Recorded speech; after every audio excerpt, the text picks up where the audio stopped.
This is the creepiest episode of Gumball. Today we're going to talk about the episode, The Joy. In case you need a quick recap, everything happens at the Watterson house, where Richard and are just trying to enjoy a peaceful breakfast. But then, Gumball and Darwin burst in, overflowing with chaotic energy, turning the place upside down with their epic, clumsy antics, only to leave with grumpy faces, because, Monday is like a villain disguised as an ordinary day, ready to test anyone's patience. Richard, the champion of family coziness, decides to unleash one of his superpowered hugs, the kind that lights up everything around, and kaboom! A cascade of rainbows and magical sparkles burst around the boys, swapping their bad moods for an avalanche of uncontrollable laughter and smiles that just won't stop growing. Cut to the school. Miss Simeon, #1 fan of serious and gloomy classroom vibes, notices something completely out of the ordinary. Gumball and Darwin are glowing, as if they'd swallowed an entire star. In total panic, she alerts Principal Brown about the outbreak of unstoppable happiness and sends the two straight to isolation. As they monitor the boys' increasingly bizarre behavior, chaos takes over. Gumball and Darwin laugh so hard that, oops, they pass out from too much fun. But wait, that's not the grand finale. They return as cheerful ghosts, spreading their contagion through sticky hugs that instantly get Principal Brown and the Norse too. The happiness hurricane sweeps through the whole school like a surprise party tornado, and Miss Simeon hides in her office, trembling like a leaf in autumn. Penny discovers that the sad tune from her old cassette tape is the perfect antidote for all this madness. But before she can play a single note, Gumball and Darwin surround her like smiling tickle hunters. In the climax, Miss Simeon leaves a dramatic final message. "This happiness is consuming me. The cure is this blue little song. Sorry, I couldn't make it." And the episode ends on a cheerful note, or maybe with just a hint of mystery. Now imagine if this episode dove even deeper into mysterious tones and eerie surprises, free from the Cartoon Network rules, ready to explore the darker corners of Gumball's world. It all begins with Darwin and Anias sneaking through the shadowy halls of Elmore Junior High, in a scene straight out of a rainy mystery movie. Lights flickering like shy flashlights, shadows dancing on the walls like mischievous invisible friends. The two are a bit nervous, their eyes filled with both curiosity and determination. Darwin, the ever-positive little fish, wears sturdy explorer boots and a funny mask with a painted-on smile that looks straight out of a wild costume party, while Anias carries an overstuffed backpack full of handy gadgets, also masked, creating a mix of comic and apocalyptic adventure vibes. Our swimming friend says optimistically, "Every time we get into one of these crazy messes, we come out laughing. And even if Gumball disappeared, I bet he's fine, probably hiding somewhere, giggling at his own nonsense. It was just a hug from Dad, right?" But Anias, the sharp little genius, is already in full detective mode, gesturing like a pro investigator from a mystery story. "This isn't a backyard game, Darwin. Look at the chaos that hug caused. Students and teachers turned into puppets of forced joy. We can't predict how big this mess can get. We have to get out of this school right now, even if it means pausing the search for Gumball for a while. I love my brother. I want to find him more than anything, but we can't play heroes without a plan B." She pleads with puppy eyes, "Please, let's stick together in this crazy adventure." Anias sticks forward, but Darwin stops, lost in melancholy thoughts about his missing brother, until a faint sound echoes from the shadows behind him. She slowly turns, and voila,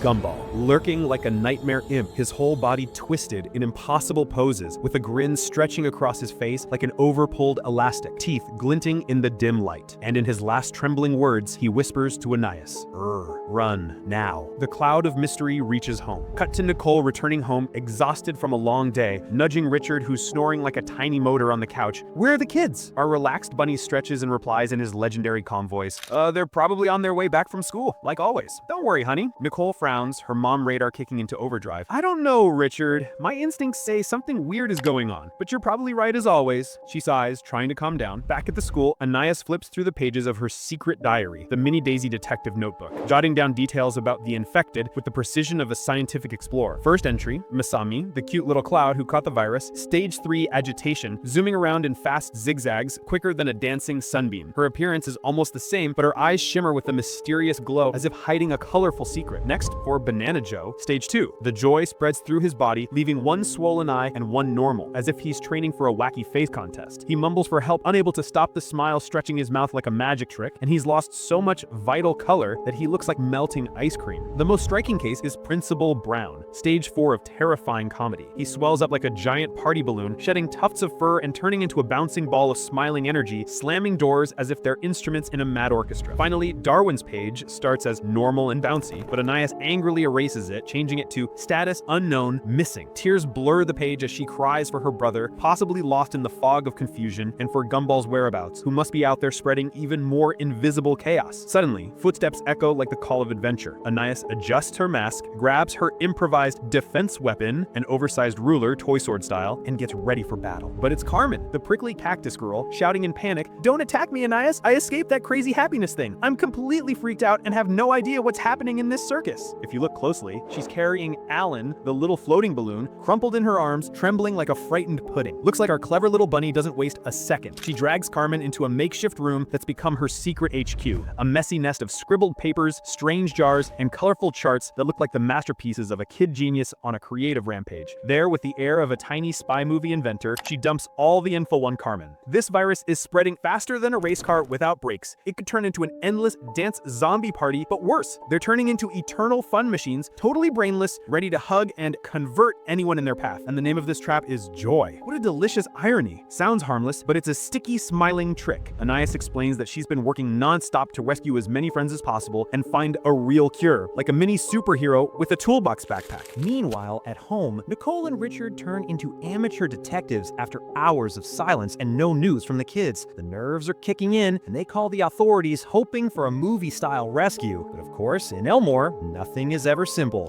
Desperate, they rush to the school, praying to find their children. But stepping into Elmore Junior High is like entering a carnival maze. You never come out the same. The two search through dark rooms and echoing corridors full of giggling whispers, calling names like players in a treasure hunt gone wrong. Until, surprise, Banana Joe jumps out of the darkness, trotting toward them like a circus clown on the run. Nicole, in full Mama Bear mode, reacts with an overly strong hug. Ouch! A bit too tight for the poor fruit. Suddenly, laughter echoes down the halls, and Anias hears it from afar, sprinting like a blue rocket to check it out. There they are, Jamie and Leslie, the joyfuls of the moment, zigzagging toward Richard and Nicole with creepy grins like slapstick villains from a spooky comedy. Our little bunny rushes in and smacks Leslie with an improvised hide-and-seek bat, a perfect hit, like the final move in an epic game. But Jamie, nimble as a mischievous banter, snatches the bat right from her paws. With no way out, Anias grabs Carmen as a spiky dance partner and delivers a legendary headbutt right to the infected girl's nose. Bam! Down they go like cheerful bowling pins. Out of breath, she shouts, "No time for chit-chat. Let's vanish before the next laugh gets here." Then she drags everyone back to the hideout, while her parents stand frozen, jaws dropped, eyes wide as saucers, hearts pounding like drums. Nicole, still shaking like jelly at a birthday party, bombards her daughter with questions. "What on earth is happening, Anias? Where are your brothers? Darwin and Gumball? Are they okay? Please tell me this is just some school prank." Anias, voice firm but trembling with emotion like a mini captain, sums up the whirlwind. Daddy Richard's magic hug filled Gumball with supercharged happiness, swapping his grumpy mood for a mischievous smile that sent shivers down everyone's spine. The classmates freaked out, the teacher panicked even more, and Gumball was sent straight to the nurse's office, where, in a spine-tingling twist, he bit Principal Brown like a party goblin, spreading the joy virus and turning the poor guy into a fluffy, overinflated balloon of himself. The infection snowballed into total madness. Gumball stretched into crazy shapes like a rubber cat at an energy drink festival, spreading chaos without mercy.